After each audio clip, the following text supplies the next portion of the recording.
साथियों, मैं वीरेंद्र त्रिपाठी अपने सभी दर्शकों का आपके इस YouTube न्यूज़ चैनल GDS राष्ट्रीय समाचार में हार्दिक स्वागत करता हूं, अभिनंदन करता हूं।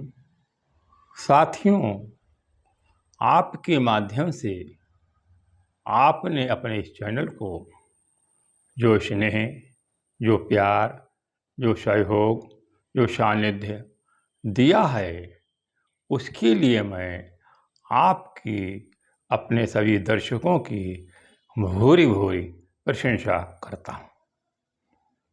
साथियों, आज मैं अपने दर्शकों को एक नई अजीबोगरीब जानकारी देने जा रहा हूं। शायद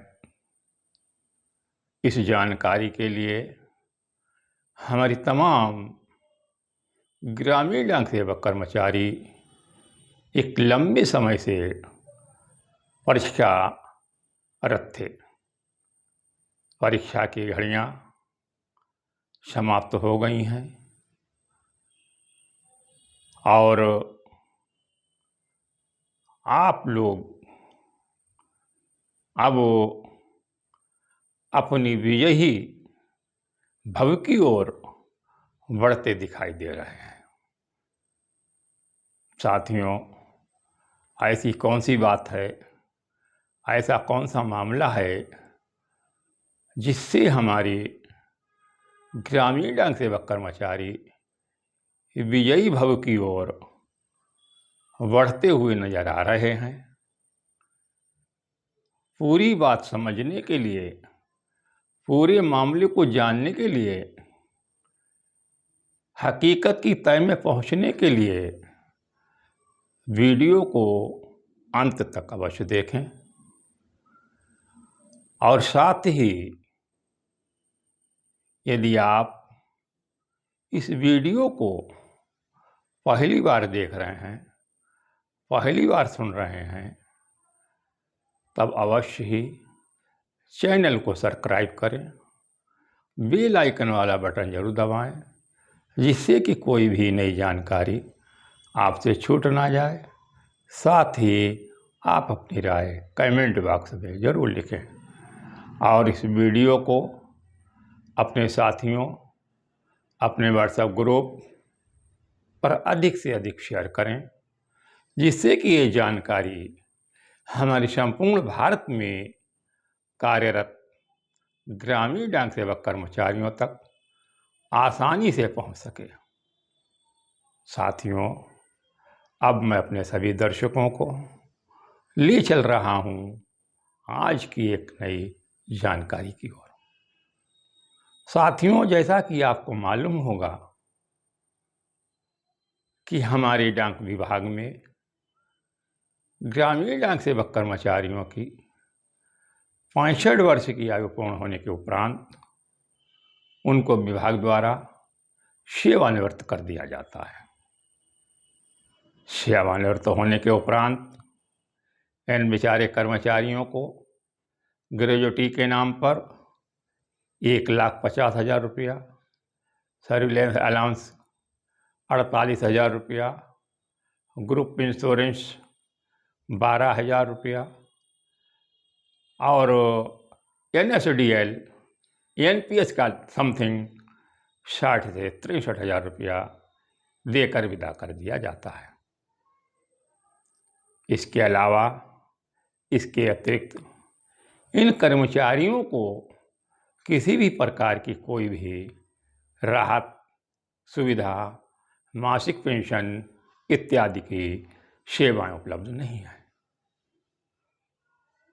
जबकि हमारे आदरणीय कमलेश चंद्रा, जिन्हें 7वें वेतन आयोग की रिपोर्ट का जिस समय गठन किया था, उस समय उन्होंने GDS कॉन्ट्रैक्ट रोल अधिनियम को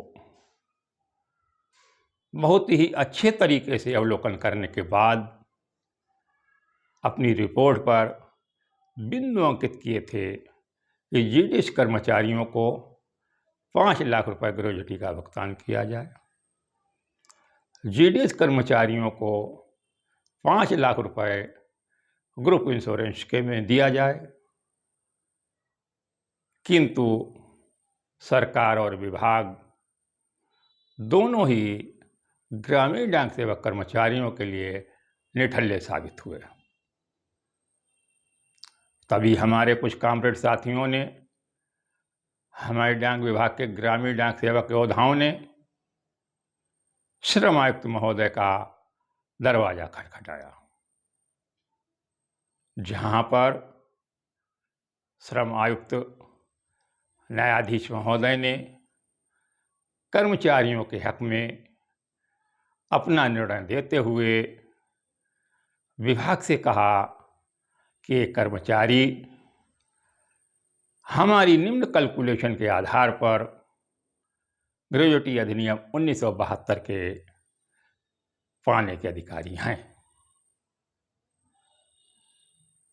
इसी क्रम में, इसी श्रृंखला में आपको जानकर हर्ष होगा, खुशी होगी कि हमारे कुछ क्रांतिकारी वीरों ने एकत्र होकर आज एक मुकदमा दिल्ली श्रम आयुक्त न्यायालय में प्रस्तुत किया है। इस मुकदमे की कड़ी में तकरीबन 20 से 25 लोग शामिल हैं। इस मुकदमे पर दिनांक 11 नवंबर दिन सोमवार को बहस होगी, क्योंकि एप्लीकेंट का जो एडवोकेट निर्धारित किया गया है, बाय वकील, बाय एडवोकेट महोदय न्यायालय में तमाम तर्क, तमाम पक्ष, तमाम साक्ष्य प्रस्तुत करेंगे। उसके उपरांत श्रम आयुक्त महोदय के विवेक पर निर्भर करता है कि वह केस को रजिस्टर्ड करते हैं या अनरजिस्टर्ड कर निरस्त करते हैं। साथियों, वैसे मुझे और मेरे तमाम देश में कार्यरत ग्रामीण डाक सेवक कर्मचारियों को इससे अधिक कहीं हमारी सेवानिवृत्त ग्रामीण डाक सेवक कर्मचारी, जिनकी संख्या तकरीबन 65,000 से 90,000 के बीच रही होगी, वह अत्यधिक खुश होंगे। और मैं उन 60-65,000 ग्रामीण डाक सेवक कर्मचारियों से विनम्र आग्रह करता हूँ कि वह परमपिता परमेश्वर से प्रार्थना करें कि दिनांक 11 नवंबर सन 2024 को जो इन कर्मवीरों द्वारा, क्रांतिवीरों द्वारा केस लगाया गया है, इसको श्रीमान श्रम आयुक्त महोदय स्वीकार करें और सेवानिवृत्त कर्मचारियों की ग्रेजुटी को लेकर अपना निर्णय उनके पक्ष में दें। जय हिंद, जय भारत।